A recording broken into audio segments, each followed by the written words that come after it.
Hello, welcome to my webinar on learning how to prevent stress eating. Welcome, thanks for coming. I absolutely love supporting people who are motivated to improve their health. I am motivated to help you lessen the discomfort and anxiety caused by stress eating, so you can focus on experiencing and achieving all your health goals and aspirations.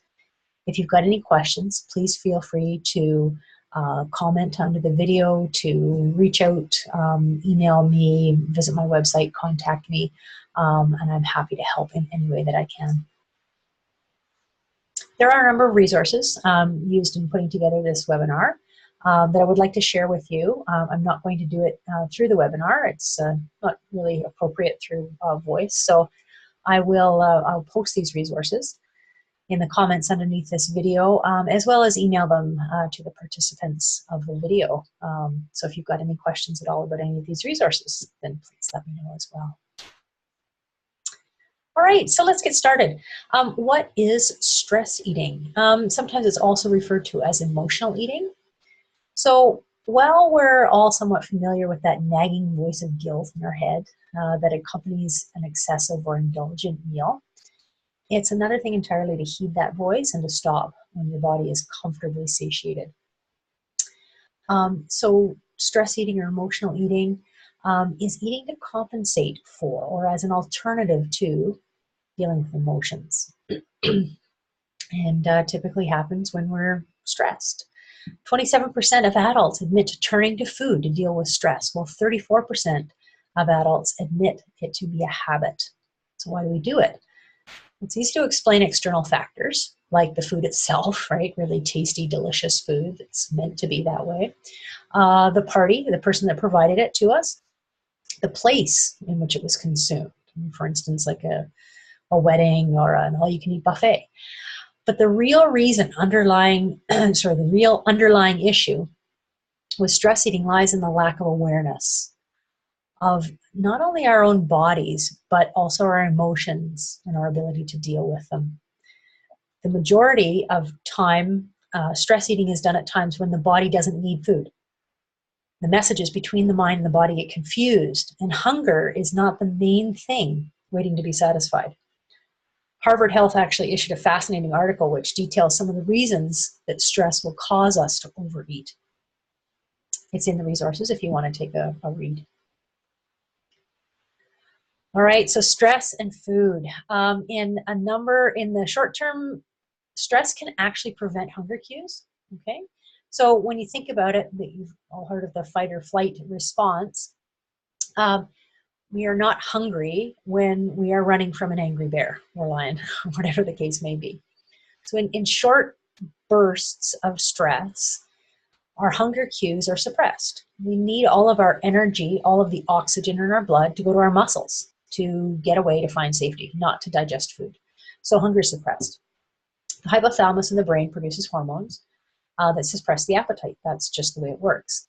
However, it's meant to work in bursts, okay? So for short-term stress. But when the stress continues, the opposite actually occurs. Cortisol is released in higher levels, and that in turn increases our appetite and causes those encompassed in their stressful episode to block out any other emotions and sometimes even logical thought.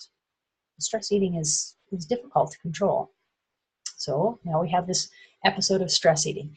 And the longer our stressful period continues, the more emotional eating a person will do, which inevitably leads to weight gain, most likely hormonal imbalances, an increase of risk of more serious diseases down the line, such as diabetes or cardiovascular problems.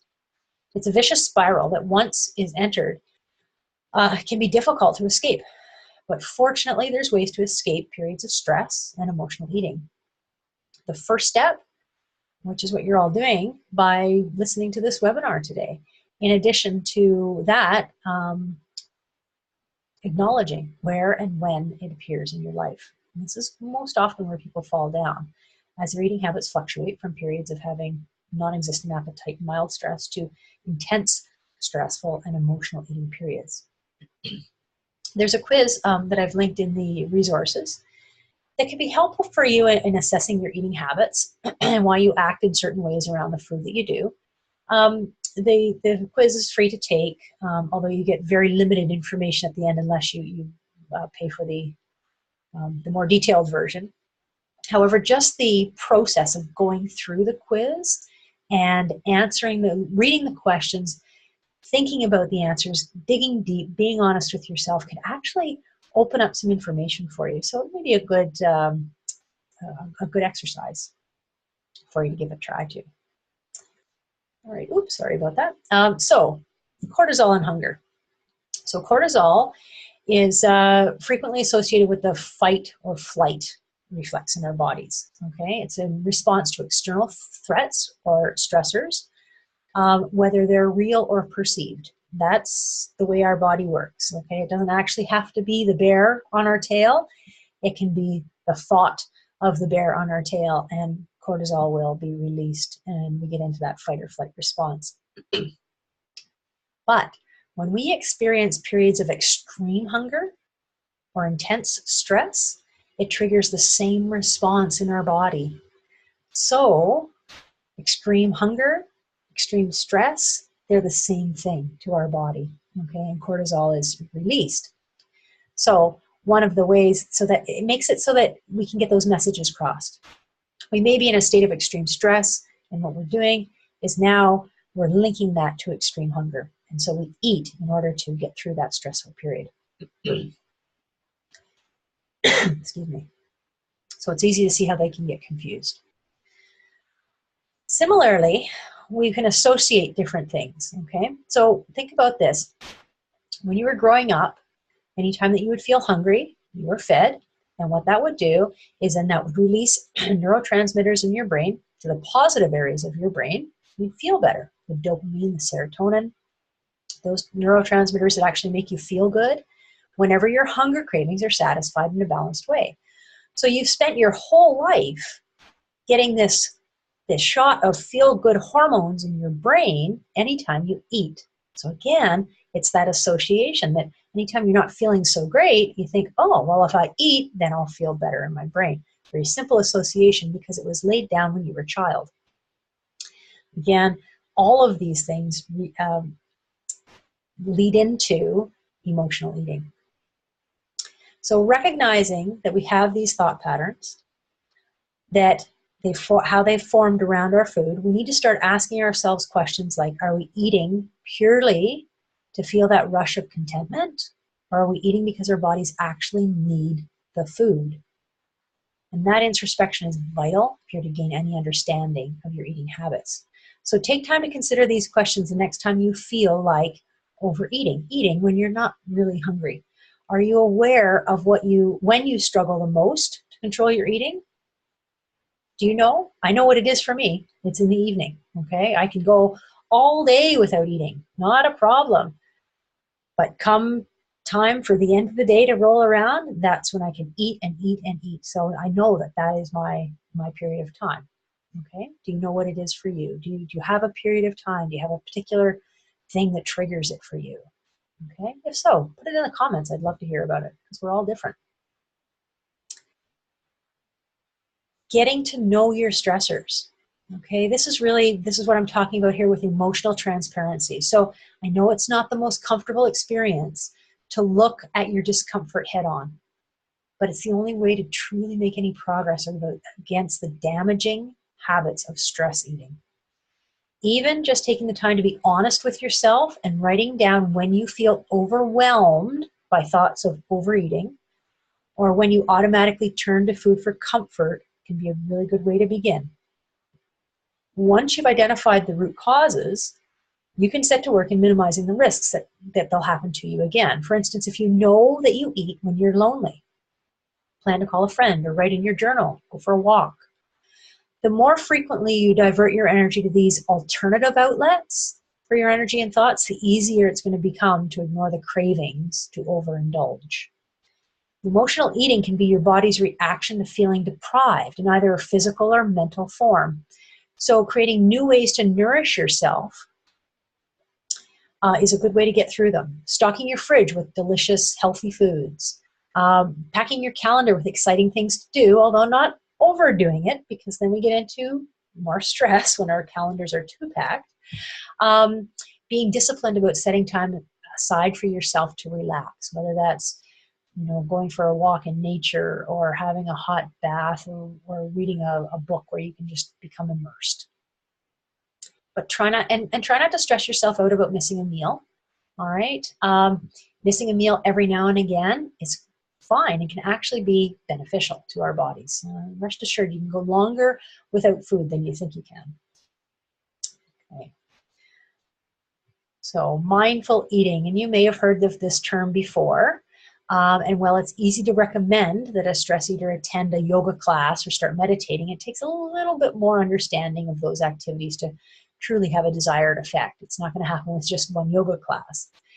Mindful eating is a term that's been coined by experts to help those who struggle with emotional eating to remain present and aware during the entire duration of their meal. Sounds like a simple task, but consciously taking and savoring bites of food for each and every meal is a difficult concept, even for those who aren't struggling to overcome emotional eating habits, especially for people with busy lives. Tonight when I had my dinner, I knew that I was doing this, and I had, I was thinking about this slide as I was eating, and I still ended up not being mindful of every bite. It's a very difficult thing to do, but it's a really good starting point. So mindful eating consists of following some easy to follow steps. As I said, they're simple to say. They're a little bit harder to do each time, certainly with each meal. So before you eat, you want to assess your hunger truthfully. How hungry are you really? Okay. And if this means checking in with your body's physiology, is your stomach growling? Are you feeling a little weak? Lightheaded? Has your blood sugar dropped? Or is it that that you had a really busy physical day and you haven't had much to eat? That kind of thing. So you want to assess your hunger truthfully. Take time to note your level of hunger, okay, before you start eating anything. And also know what kinds of foods would most successfully help fuel your body for the current situation. If you know at breakfast time that you are going to have a very busy physical day, then you may want to make sure that you've got a meal with lots of protein and good healthy fats and carbohydrates to get you through. If you know that you're going into a day that's going to be relatively non-active, then you may want to go with something lighter. So again, thinking about what foods are going to support your needs for the day and the tasks that you're facing. Also, before eating, take a look at your emotional state. So what is it that you're feeling? Okay, where are you at? Are you feeling lonely? Are you feeling happy, sad, angry? What's going on for you at the moment? Is it that you are so hungry that you can't think of anything but food? Okay, so your emotional state, you want to be very aware before you start eating. Okay, set the tone. Then during your meal, you want to chew slowly, okay? I mean, most people have heard of this before. It's put your fork down between bites or chew each bite 20 times, that kind of thing.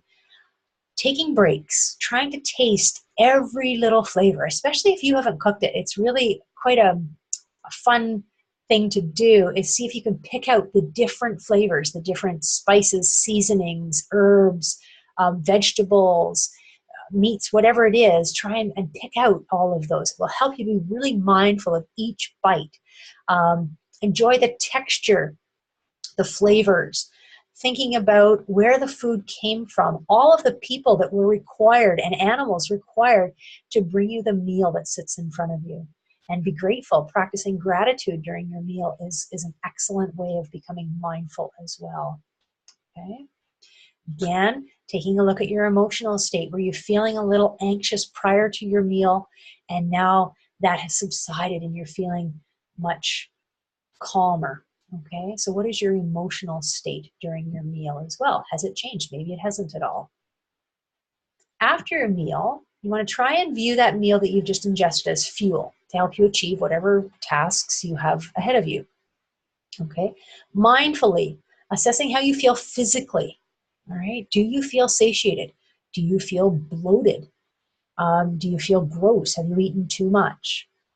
Sometimes there's things that I eat, and I get this funny sort of film aftertaste in my mouth. Those kinds of things. That's what we're looking for. Okay.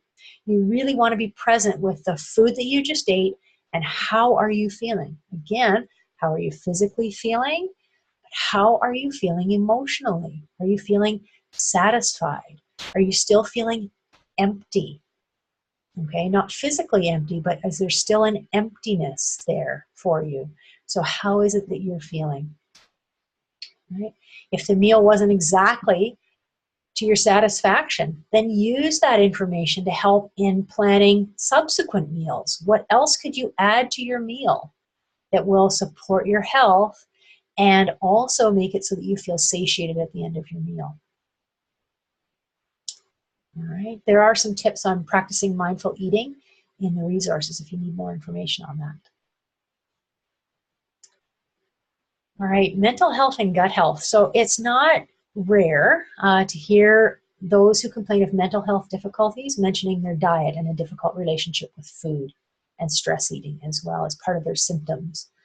So recent studies have shown that there's an overwhelming amount of positive hormones, brain neurotransmitters, and enzymes that are actually secreted in the gut, especially the brain neurotransmitters. It was not too long ago that they were felt that or believed that they were only present in our brain, but now we realize that the majority of them are actually created in our gut. Right?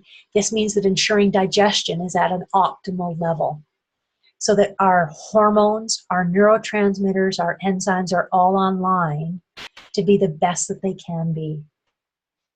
For stress eaters, this could be an interesting place to start.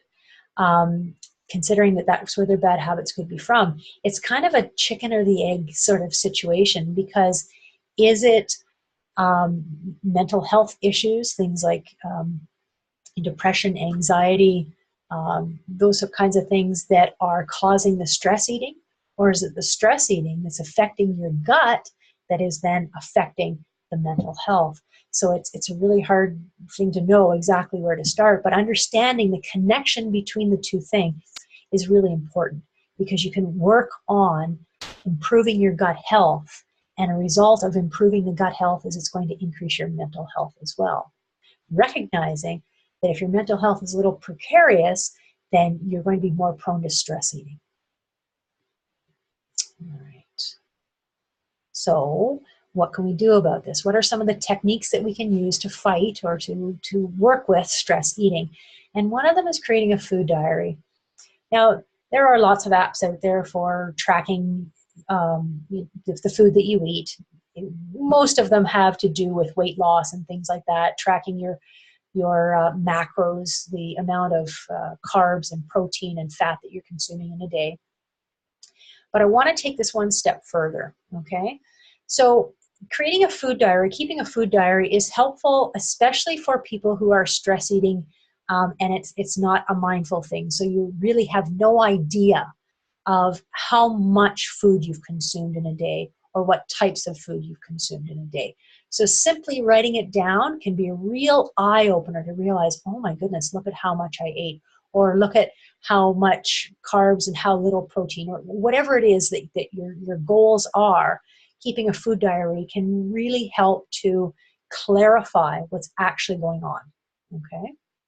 Now, when I said taking this one step further, so I'm not just talking about recording the total number of calories and macros, again, macros being fat, protein, and carbs for the day, but also recording when you ate and what you ate, how you feel before, during, and after you eat. And I'm talking about physical feelings, okay? So were you feeling absolutely ravenous before, and then afterwards you felt bloated?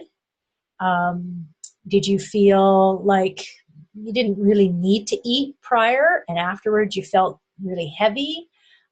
Those kinds of things. How are you feeling before and after physically? Also, how are you feeling before and after emotionally?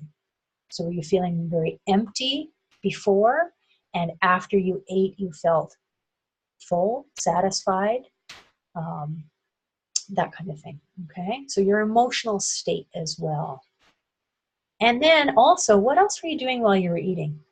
Okay, and this lends itself in again to mindfulness, because oftentimes we eat while we're distracted. So while we're watching television, driving, maybe we're working on something and we're eating at the same time.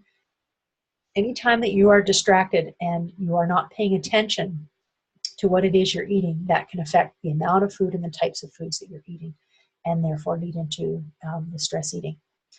The last thing I want to say about this food diary is that you want to be honest, okay? Because you're not out here to impress anybody. You're here to actually help yourself. And if you're not honest about the things that you're recording, that you're writing down in your diary, then it's not going to be helpful for you. What you want to see is you want to start to see some patterns. You want to start to make some associations between certain foods and certain emotions, how you feel before and after, all of those kinds of things. And if you're not honest about what it is you're eating and what it is you're feeling, then you're not going to find those connections, and you're not going to be any further ahead. Okay. There are a number of apps to help you to keep a food diary if you don't want to use traditional pen and paper, and I've put some references in the resources for you, so you can take a look at some of them. Another technique to help with reducing stress eating is food prepping. So one of the frustrating things about emotional eating is that even with good intentions of cooking yourself a healthy meal, sometimes that can lead to binge eating or a period of emotional or unconscious eating. Eating everything that you've so carefully prepared. So if you had made a big meal with the intention of putting half of it away for leftovers and eating the whole thing, that kind of thing. Also, if you work hard all day, you've got a stressful job, you come home and you haven't thought about what you're going to make for dinner, and it's like, you just don't have the energy, and so you grab something that isn't very supportive for your health. Quick, easy. It might be something that it could be one of your trigger foods, so that when you start, you just can't stop. It could be that when you get home, you're so ravenous, again, because your stress has been a little higher all day, that you start to snack. And you start to snack on this and snack on that. And while you're preparing your meal, by the time you finish your meal, you realize, oh my goodness, I have just overeaten. So prepping your food, portioning things out, pulling out things out of the freezer in the morning, deciding what it is you're going to cook for dinner, those sorts of things can all help to reduce the amount of stress eating. Okay. Yeah. All right. So if you've been keeping a food diary, you've been measuring, analyzing, and attempting to change your eating habits, but it doesn't seem to be helping, then it may be that you're simply not taking everything in your life into account, okay, as you attempt to change how you eat. See, stress eating is emotionally charged. So simply changing what you eat may not get to the bottom of the issue, all right? So I know that for me, I understand what healthy food is. I get it. And yet there are times, a lot of times, where in the evening I still make poor choices, or I'll eat mindlessly. I'll overeat. I'll eat things that I know are not good for my health. So that has nothing at all to do with lack of information. There's an emotional aspect to it that I just haven't found yet. So it's easier said than done. But looking at all of those things, your lifestyle, the things in your life that stress you out, the emotions behind things, okay? Those are the types of things that you need to look at as well, because we're complex humans, and it's not just one thing. There's all kinds of things that make us who we are. All right. Body image. So a huge part of eating and food-related disorders come about as a direct result of negative body image and inaccurate perceptions of ourselves. Okay, we are probably our own worst critics for our bodies, or the image of our body. And the role that the body image plays in beating stress and emotional eating is not immediately obvious. Yet as we delve deeper and we start to understand more about the mind-body connection, we can see how stressors in the physical body directly correlate to the stressors in the mind.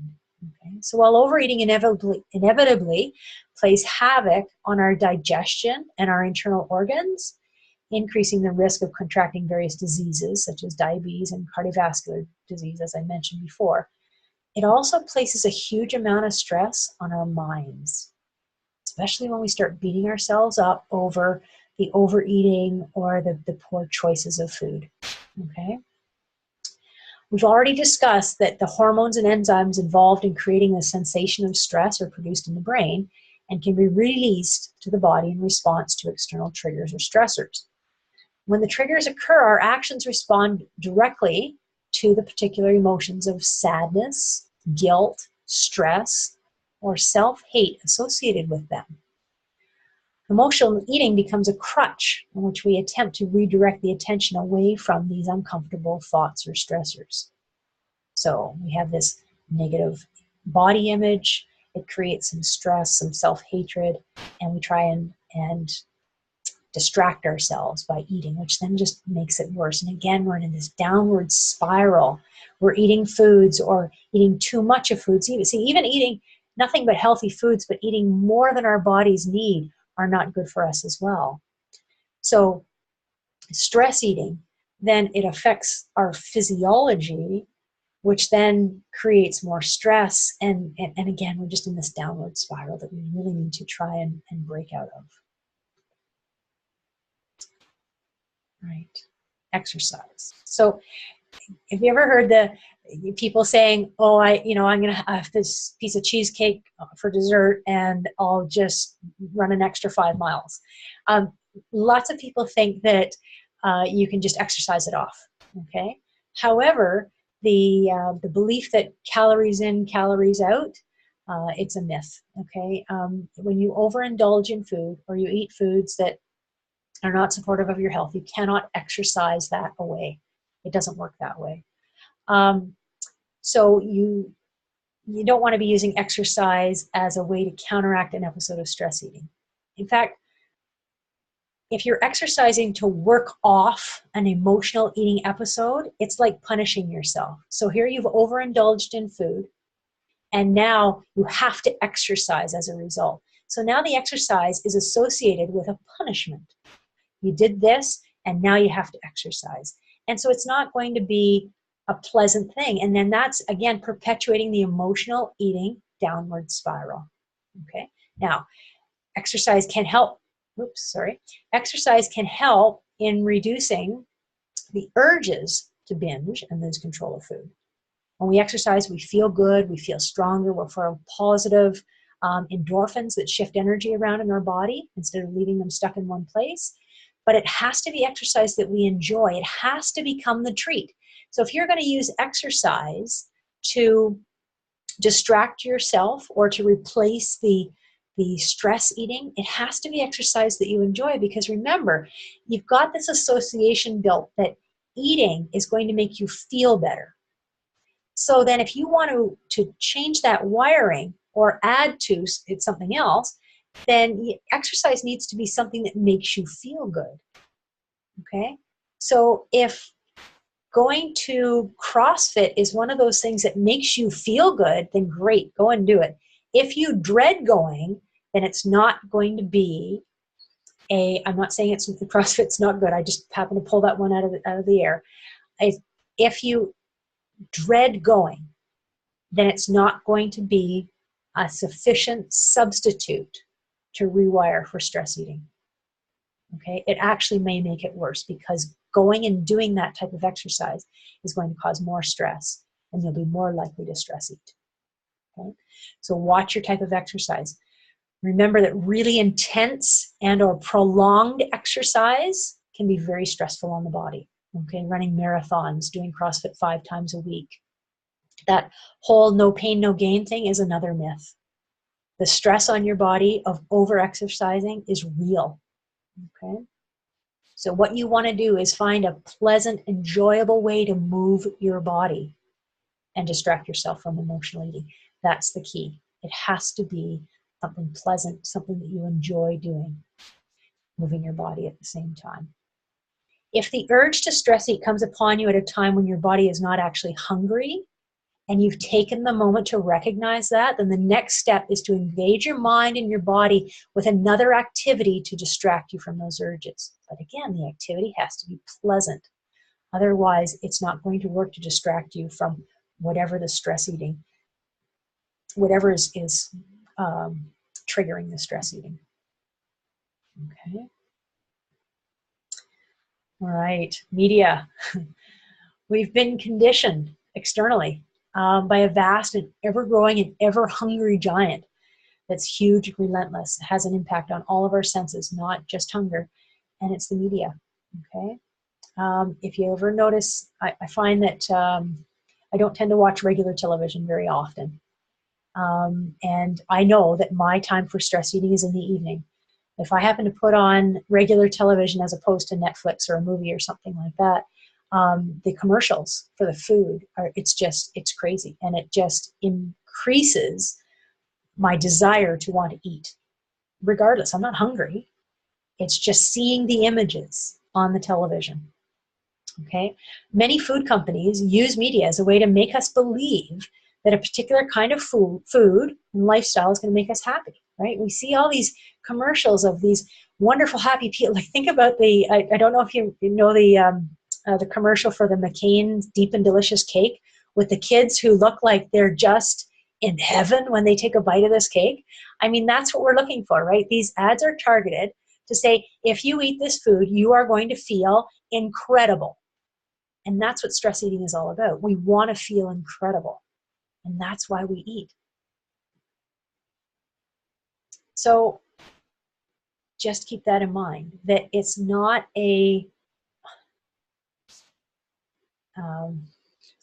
it's not,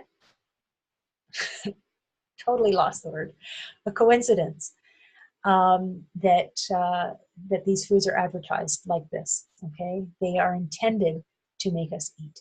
They are intended to make us eat more than we would normally eat, okay?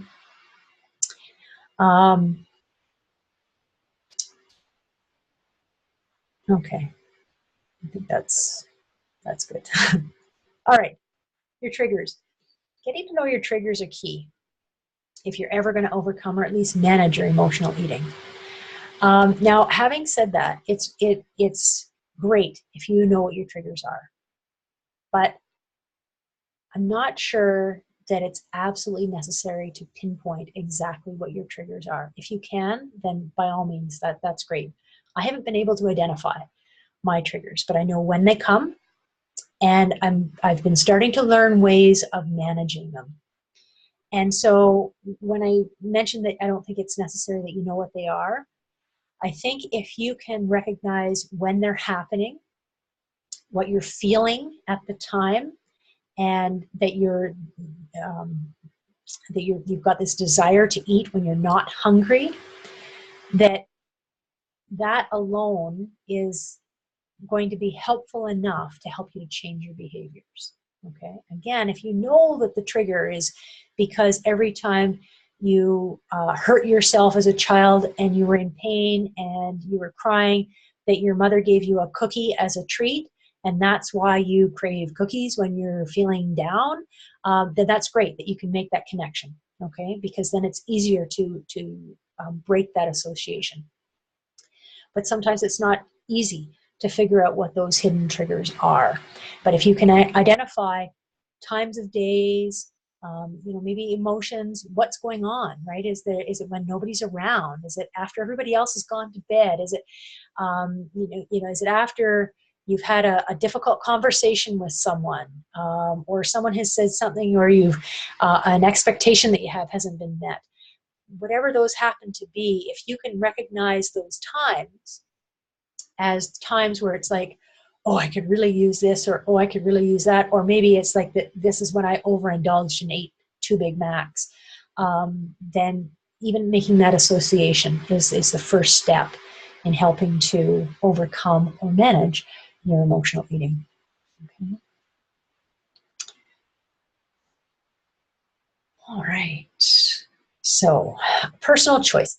So, in the end, avoiding stress eating and learning to nourish yourself with balanced, satiating meals is definitely easier said than done, right? It's one of those things. It's like knowing all the information, but putting it into practice can sometimes be the hump that we have to get over. You're still going to slip up from time to time, right? You've got busy schedules, you've got unpredictable meal plans. Shit happens, right? Life gets in the way of all of these plans that we've made, right? So keep in mind that we're not talking about being perfect all the time. So that when there are times where you go to the bottom of the chip bag, that you're not beating yourself up for days afterwards. It's like, okay, I did it. And hopefully next time I don't do it, but I'm not going to dwell on that. Okay. You're not going to get it. You're not going to eat healthy 100% of the time, 100% great choices all of the time. It's going to happen. And it's a matter of letting go. Because if you don't let go and you hang on to it, then you are going to create more stress, and that's going to lead to more stress eating and so on. Okay. Recognizing when you do it, why you do it, how you're feeling before and after, being mindful of the food that you're eating, when you're eating, who you're eating it with. All those things are going to help with reducing, managing your stress eating. Okay. All right. So you do you. You've got to take the reins in regards to stress eating. It's doing more than just ensuring your continued physical health. It's taking control of your mental health too. Because we are not talking about, when you eat this thing, this is what happens. It's not that simple. It's tied up. It's called stress eating. It's called emotional eating because there's emotions involved. It's not all just physical. Okay. So when you start, you have to consider the connection between the thoughts you're having and how they're affecting your body. All right. If you're feeling a lot of anxiety, then that's going to be discomfort. Okay. If you've got a lot of stress, maybe you've got indigestion. Okay. It can seem like a really vast, encompassing issue. But just as you can change your mind one thought at a time, you can change the way you relate to food one bite at a time. Okay. Mindful eating, journaling, prepping your food ahead of time, understanding what your triggers are, you will see an improvement the more you're aware of it. Okay. And remember that striving for balance and not perfection is the best advice that I can give you here. Being aware that recovery it's not a linear thing. It's not a always stepping forward. You've heard the 2 steps forward, 1 step back. And it could be 5 steps forward and 1 step back. And tomorrow it's 1 step forward and 1 step back. It's a process. And the more you learn about yourself, the more it becomes a habit, the more you can break those associations, create new associations, healthier associations. You have to allow yourself to struggle and find it difficult at first, but you have to be aware that it gets easier. It does get easier, okay? Try to forget all of your previous periods of stress eating. You don't want to bring them all back in every time. You don't want to, when you do have a period of stress eating, think, oh, it's happening again. I may as well just give up. It's just one little blip and you need to move forward rather than living in the past and pulling all of your past episodes into your current day. So you want a fresh beginning. You're going to start fresh with every meal. All right. So how do you feel? Because this topic can be really sensitive to some people. So I want to check in with you to see how you're feeling after everything that we've discussed. Is it overwhelming? Are you feeling inspired, ready to tackle this once and for all? I'd love it if you left a comment or sent me an email about it. I'd be really interested to know. And if there's any questions that you've got, then again, feel free to reach out. Okay. So we're done today. I appreciate your time and your attention with all of this. We're done with this, but this is just a beginning for you. Okay. And so while it might seem like a distant or unachievable goal right now for you to overcome, I promise you it's doable. all right? With every little bit of determination and, of course, support, I believe that you can change the way that you think about food for good. And as always, if you have any questions, I'm here to help. That's what I love to do. I love to help people, support them on their journeys. So if you have any questions, feel free to put them in the comments or send me an email, and I will be happy to do what I can to help.